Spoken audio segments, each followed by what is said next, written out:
আসসালামু আলাইকুম, আদাব সাংবাদিক ভাই বোনদের। আমি প্রথমেই শুভেচ্ছা জানাই আপনাদের নতুন কমিটি প্রেস ক্লাবের, যেখানে সভাপতি কবির ভাই এবং সেক্রেটারি পিয়াল ভাই, এবং নতুন কমিটি কত সদস্য? 18 সদস্যের কমিটির সদস্য এবং অন্যান্য এজেন্টকে আমার শুভেচ্ছা অভিনন্দন। আমি আসলে এখানে দাঁড়িয়ে কথা বলছি, আমি জানি না আমার যোগ্যতা কতটুকু। আমি নিজেকে খুবই ছোট মানুষ মনে করি। আমি এখানে আসলে মনে করি নিজেকে ফরিদপুরের সেবক হিসেবে, ফরিদপুরের মানুষের সেবক হিসেবে। আমার কাজ একটাই, ফরিদপুরের মানুষ কিভাবে ভালো থাকবে, ওইটাই হলো আমার একমাত্র কাজ। আমাকে এই সম্মানটা দেওয়ার জন্য আমি প্রেস ক্লাবের সকল সদস্য এবং সভাপতি সেক্রেটারিকে আমি ধন্যবাদ জানাচ্ছি।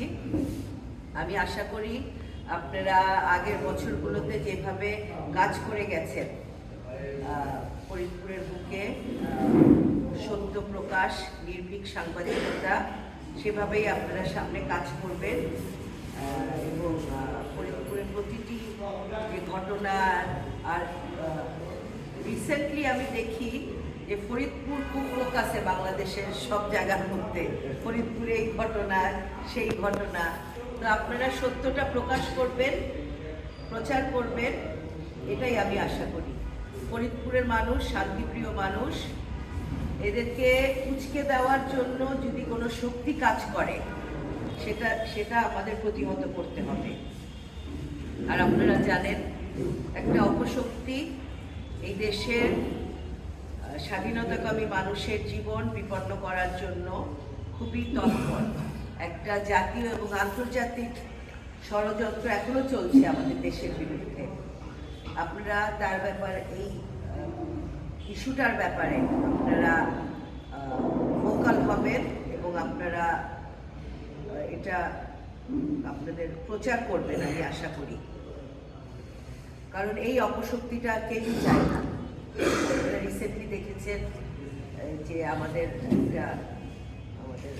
সহযোদ্ধা ঢাকাতে ইনকিলাব মঞ্চের একজন, সে শহীদ হয়েছেন, তাকে গুলিবিদ্ধ করে শহীদ করা হয়েছে। খুবই দুঃখজনক ঘটনা। এই ধরনের ঘটনা আর বাংলাদেশের কোথায় যেন না হয়, এটাই আমরা আশা করি। এবং আপনারা যদি সাংবাদিকতায় আপনারা যদি ভোকাল হন, সত্যি ঘটনাটা বলেন, তাহলে কিন্তু মানুষ ভয় পাবে। এরকম অপকর্ম করতে মানুষ ভয় পাবে। তাই আপনাদের দায়িত্ব এই দেশের, আপনাদের দায়িত্ব অনেক বড়। একটা অস্ত্র দিয়ে যেটা করা যায় না, আপনারা আপনাদের কলমের মাধ্যমে সেটা আপনারা করতে পারেন।